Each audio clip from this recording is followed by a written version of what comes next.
a homeless girl and a paralyzed boy. Their worlds were different, their lives far apart, yet one simple act of kindness brought them together in a way no one ever imagined. When a billionaire saw a homeless girl helping his paralyzed son, what he did next shocked everyone. In a far corner of the city lived a young boy named Lawrence.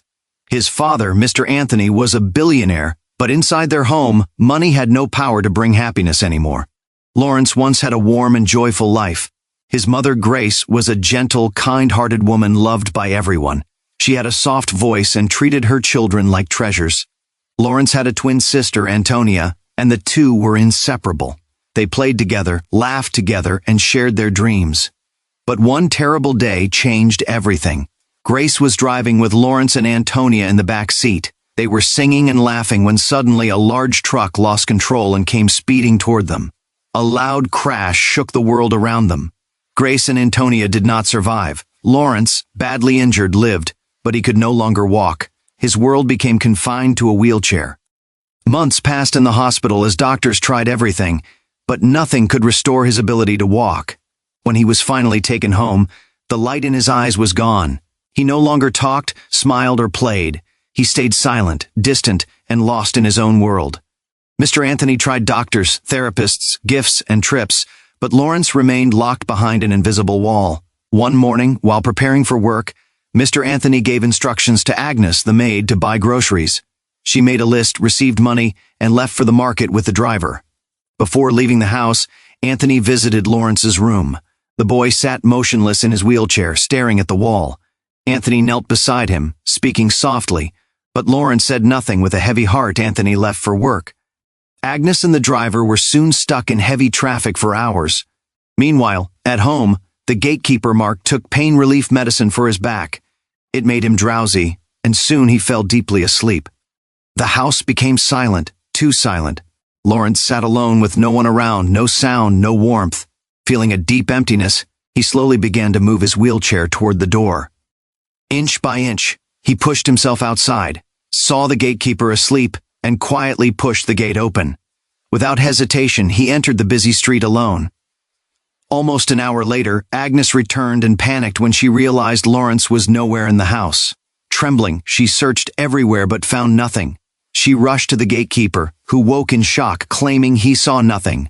Agnes called Mr. Anthony, her voice breaking as she told him the horrifying news. Anthony dropped everything and rushed out, driving with shaking hands and a heart filled with fear. Not too far away, on another street, walked a young homeless girl named Christina. Her clothes were old, her hair messy, her feet bare. She had no home and no family, an orphan wandering the city in search of survival. As she walked, her eyes caught sight of a boy in a wheelchair trying to cross a large road. Cars rushed past him. He looked terrified. People walked by without stopping. Christina felt a sudden fear grip her heart. She whispered to herself that the boy would get hurt. When she saw no one stepping forward, she ran to him. Kneeling beside him, she gently asked if he wanted to cross the road. Lawrence nodded. Christina promised to help and carefully pushed his wheelchair forward, watching each car as she guided him across. After they reached safety, Lawrence whispered softly, "Thank you. My name is Lawrence." Christina smiled faintly and replied, "My name is Christina." Neither of them knew someone had seen everything. A black SUV was parked nearby, and inside was Mr. Anthony. He had searched every corner of the city, desperate to find his son. When he saw Christina pushing Lawrence across the road, he rushed out of the car, shouting his son's name. Christina stepped back quietly as Anthony knelt in front of Lawrence, overwhelmed with fear and relief. His voice trembled as he asked his son why he left the house. Tears filled his eyes as he confessed how scared he was of losing him too. Lawrence looked away silently. In his fear and panic, Anthony forgot to thank Christina. He didn't say a word to her. He simply lifted Lawrence into the car and drove away. Christina watched the SUV disappear into the distance. She didn't feel angry, just invisible, as if her kindness didn't matter. Back at the mansion, Anthony demanded an explanation from Agnes and Mark. Agnes trembled, explaining the long traffic delay. Mark, shaking, admitted he had taken medicine and accidentally fallen asleep. Anthony's face hardened. He fired Mark immediately, ignoring his desperate pleas for forgiveness. Far away, Christina continued walking through the quiet streets as night approached. Her feet were tired, but her mind was heavier. She kept thinking about Lawrence, the sadness in his eyes and the loneliness around him. She also remembered the fear on Mr. Anthony's face. She had no idea that her life, just like his, was about to change in a way she never expected. Fear was not what broke Mr. Anthony that day. It was love. The fear of losing someone he loved more than his own life. And far away on the cold pavement, Christina whispered to herself, wondering why that father and son looked so full of pain. She sat on the edge of the street, rubbing her arms against the cold wind. Her life had always been filled with hunger and loneliness, but the sadness she saw in Lawrence's eyes felt heavier than anything she had ever carried. She looked at the dark road and whispered softly, "I hope he's okay. I hope he's safe now." The night was quiet, but her heart was not. In the mansion across town, Mr. Anthony sat alone in his study, replaying the entire day in his mind. The phone call, the terror, the moment he saw his son in the middle of the road and the girl gently pushing the wheelchair. "How did I forget to thank her?" he whispered, rubbing his forehead. He tried to recall her face, but everything had happened too fast. The only clear memory he had was the way she moved the wheelchair with care. "I should have said something," he murmured. His chest felt heavy, just like his son's heart. He, too, was trapped in pain since the accident that took his wife and daughter. He picked up his phone, called his personal assistant, and instructed him to find a house in the safest neighborhood in the city. He could not bear the thought of losing Lawrence. Not again. A week passed quietly. Mr. Anthony barely left the house. Every time Lawrence sat silently in his wheelchair, staring at the distance, the fear returned to Anthony's heart like a shadow. Agnes wheeled Lawrence into the garden each morning, but the boy's eyes stayed empty. Meanwhile, somewhere under the hot sun, Christina walked slowly, hungry and tired. She had asked many people for food, but no one had helped her. She wandered until she reached a beautiful street filled with large homes and tall gates. Her eyes widened. Such places were far from her world. As she admired the houses, she suddenly saw someone waving from behind a gate. When she looked closely, her heart jumped. It was Lawrence. A small smile formed on her face as she walked toward him. She knelt beside the gate and asked softly, "So you still remember me?" Lawrence nodded gently. She noticed he looked sad again and whispered, "I don't want to see you sad." He remained silent, so she asked if she could sing for him. When he nodded, she began to sing. Her soft, warm voice floated into the garden and through the mansion. Inside, Mr. Anthony paused while typing. The voice was so gentle it pulled him to the window. When he looked out, he froze. Lawrence was moving, his lips were moving, his shoulders were loosening. He was singing along. For the first time in months, life returned to his eyes. Anthony's vision blurred with tears. He didn't dare interrupt, he only prayed the moment would last. Christina sang with her heart, and Lawrence listened. Something inside him woke up.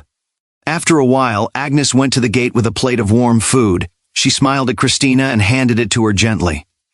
Christina held it with trembling hands, overwhelmed by the simple kindness. As she prepared to leave, Lawrence whispered softly, "Come again tomorrow."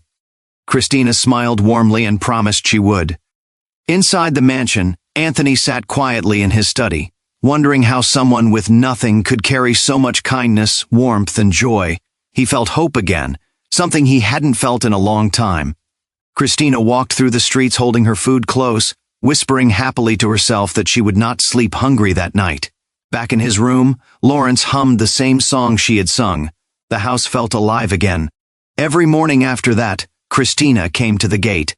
Agnes wheeled Lawrence to the garden, and the two friends talked, laughed softly, or simply sat together in peaceful silence. Even though Christina wore old, torn clothes and carried exhaustion in her steps, she brought light wherever she went. Anthony saw it every day. He watched from the window as his son slowly came back to life. 1 week later, during Lawrence's monthly checkup, the doctor told Anthony that his son's nerves were responding better and that there was hope he might walk again someday. For the first time in a long time, Anthony's heart felt light. That same day, his pa informed him that the new house was ready. Anthony decided it was time to move. He wanted a place with no painful memories, only new beginnings. They packed everything and moved quietly at night. The next morning, Christina came as usual. She waited by the fence, confused by the silence. When she asked the new gatekeeper about the boy, she learned they had moved away. Her smile disappeared slowly. She whispered a small okay and walked away with heavy steps. She didn't know where they had gone, She didn't even know their last names, but she knew she missed Lawrence. Weeks passed. At first, the new house felt fresh and hopeful, but slowly, Lawrence's light faded again. He stopped smiling. He stopped humming. He sank back into silence. Anthony's heart tightened with fear. He took Lawrence to the doctor, desperate for answers. The doctor gently explained that healing wasn't only physical. Sometimes a heart needs a certain person, a spark, a voice, a reason to feel alive. Instantly, Christina's face came to Anthony's mind. He rushed home and called his pa. "Find her," he said with urgency. "Her name is Christina. She used to sit by our old gate. Find her, please."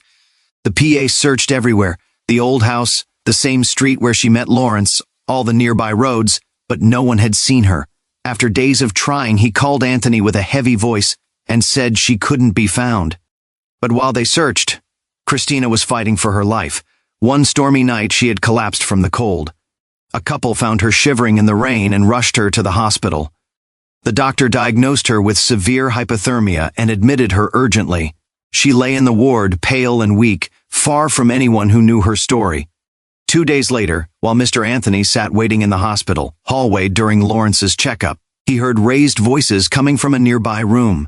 A man and a woman were speaking anxiously to a doctor, explaining that the girl they had brought in wasn't their child. They had only helped her because she was dying in the rain. Anthony stepped closer, listening. Something in his heart stirred, as if a missing piece he had been searching for was finally nearby, and he had no idea that behind that very door, Christina lay fighting for her life. The man nodded quickly and said they had done what they could, but they could not pay the hospital bill. They had only helped the girl out of kindness. The doctor shook his head gently and explained that someone had to pay because the hospital could not offer treatment for free. The couple looked helpless, unsure of what to do. At that moment, Mr. Anthony stepped forward and said quietly, "I will pay." Everyone turned to look at him. The doctor blinked in surprise and asked if he was sure. Anthony nodded once and repeated that he would handle it. Relief washed over the couple, and the woman's eyes filled with tears as she thanked him over and over. The man bowed his head gratefully, whispering blessings as they slowly walked away. The doctor let out a breath and thanked Anthony for helping them. Then he asked Anthony to wait while he retrieved the patient's file. When he pushed the door open, Anthony glanced inside, and his heart stopped. On the bed lay a small girl, pale, weak, her hair messy, her breathing faint. But even in sickness, her face was unmistakably familiar. His heart jumped, his eyes widened, and a whisper escaped his lips. It was Christina, the same girl who had brought life back into Lawrence's eyes, the girl he had been desperately searching for. The doctor turned and asked if Anthony knew her. Anthony stepped closer, staring at her small frame, and said softly, "Yes, I've been looking for her." The room fell silent. For the first time in a long time, hope returned to Mr. Anthony's heart. He stood by her for a moment, simply watching her breathe, wondering how someone so young and fragile could have carried so much strength. The doctor later guided him to his office and explained that she had severe hypothermia, but was now stable and recovering. Anthony sighed with relief and asked if she would be fine. The doctor assured him that she would soon be ready for discharge. When Anthony returned to the hallway, Lawrence was being wheeled out from his examination. His son's eyes still carried the emptiness that had slowly returned since Christina disappeared. Anthony gently touched his shoulder and told him it was time to go home. He placed him carefully into the car and drove away, unable to stop smiling. He glanced at Lawrence through the mirror and whispered that he would see her again soon. The next morning, Anthony was in his study when the doctor called to say that Christina was awake. Anthony stood immediately, left the house, and rushed to the hospital. The doctor met him at the door of Christina's room, smiled softly, and stepped aside to let them speak. Anthony entered quietly. Christina, weak but conscious, looked up, and her eyes widened when she saw him. He pulled a chair closer, sat beside her, and asked how she was feeling. Her voice was faint but grateful as she thanked him. He gently asked about her past and why she had been out in the cold rain. Christina lowered her eyes and told him about the orphanage, the cruel matron who mistreated the children, starved them, sold donated items, and even sold children under the disguise of adoption. Christina had overheard a conversation one night, realizing the matron intended to sell another child. That was when she understood the truth, including the fact that her best friend had not been adopted but sold. Terrified, she ran away in the middle of the night and had been surviving on the streets ever since, with some days passing without food. The night she collapsed, the rain had been too heavy, and she couldn't find shelter. Anthony listened quietly, his heart heavy. This small girl who had suffered so much had given his son warmth and joy he thought would never return. He took a slow breath and told her gently that she no longer needed to live that way. Confused, she looked up at him, and he continued, inviting her to come live with them where she would be safe, cared for, and never alone again. Tears filled her eyes as she whispered a soft, unsure question, whether he truly meant it. Anthony smiled warmly and assured her he did, and that Lawrence would be happiest of all. He asked the doctor if she could be discharged, and when the doctor confirmed she could go, Anthony helped her out of the bed and walked with her toward the exit. On the drive home, he felt a sense of peace, as if life had finally given him back something precious. At home, Lawrence sat silently in his wheelchair, the emptiness in his eyes returning. But when he heard the soft knock at the door and saw Christina standing beside his father, his lips trembled and a small smile appeared. She knelt beside him and greeted him softly. When Anthony told him that Christina would now be living with them, Lawrence's smile grew, brightening his whole face. Anthony stepped back quietly, leaving them to reconnect. For the first time in a long while, the home felt warm. From the day Christina moved in, everything began to change. Laughter filled the rooms again. Lawrence, who used to sit silently, now talked and laughed when Christina told stories. He clapped when she sang and even tried to move his hands more. During the next checkup, the doctor noticed the change and told Anthony that his son was improving more quickly and might eventually walk again. Anthony felt gratitude he couldn't express, knowing that Christina had brought light into their home in ways he never imagined. One sunny afternoon in the garden, Lawrence told Christina he wanted to try standing. She worried he might hurt himself, but his determination was strong. He pushed himself up slowly, trembling, but standing. He took a few steps before falling. Anthony, watching from the window, rushed out, but Lawrence gently raised his hand to stop them both from helping. He wanted to try again. With immense effort, he pushed himself up once more and stood again. This time longer, stronger. Christina's eyes filled with tears as Anthony watched with pride. It became the beginning of many days of practice. Slowly and steadily, Lawrence improved until one day he walked on his own, without even using the walking stick. Joy filled the house, and Anthony decided to celebrate. Family and neighbors gathered, music played, and Lawrence danced slowly but happily. Anthony sat nearby and looked at Christina, thanking her quietly for giving his son hope when he had none. She smiled softly, insisting she had only been a friend. Lawrence soon walked over and invited her to dance, and they moved together gently, filling the room with warmth. 2 days after the celebration, Anthony called Christina to the living room. She sat nervously, unsure why he wanted to talk. He told her she had been a blessing, bringing life back into his home and healing something nothing else could. Then he asked if she would like to become a part of their family, not as a helper or a guest, but officially. He asked if she would like to be his daughter. Shock filled her face as tears rose in her eyes. When he told her that Lawrence also wanted her as his sister, she nodded through tears and whispered that she wanted to stay, that she wanted to belong. Anthony completed the adoption papers, signing his name as Christina wrote hers slowly. When the process was done, she officially became his daughter. Anthony enrolled her in the same school as Lawrence. When he heard the news, Lawrence's face lit up like sunshine, and he held her hand tightly, telling her she would always be his sister now. Christina smiled and told him she would always be with him. The house felt warmer, fuller, brighter than ever. Anthony watched them together with a peaceful heart. Later, Mr. Anthony reported the orphanage to the authorities. The matron was arrested, and the place was shut down. All the children were taken to safer homes. Christina finally felt free. She was no longer alone. Her story became a reminder that help can come from the most unexpected places, and that kindness, even from someone with nothing, can change a life. Christina had no home, no wealth, no family, yet she possessed a heart soft and strong enough to heal a house full of brokenness. It taught that no one should ever be looked down upon, because you never know who might be the very person meant to bring light into your darkness. Kindness heals, kindness restores, and sometimes kindness saves.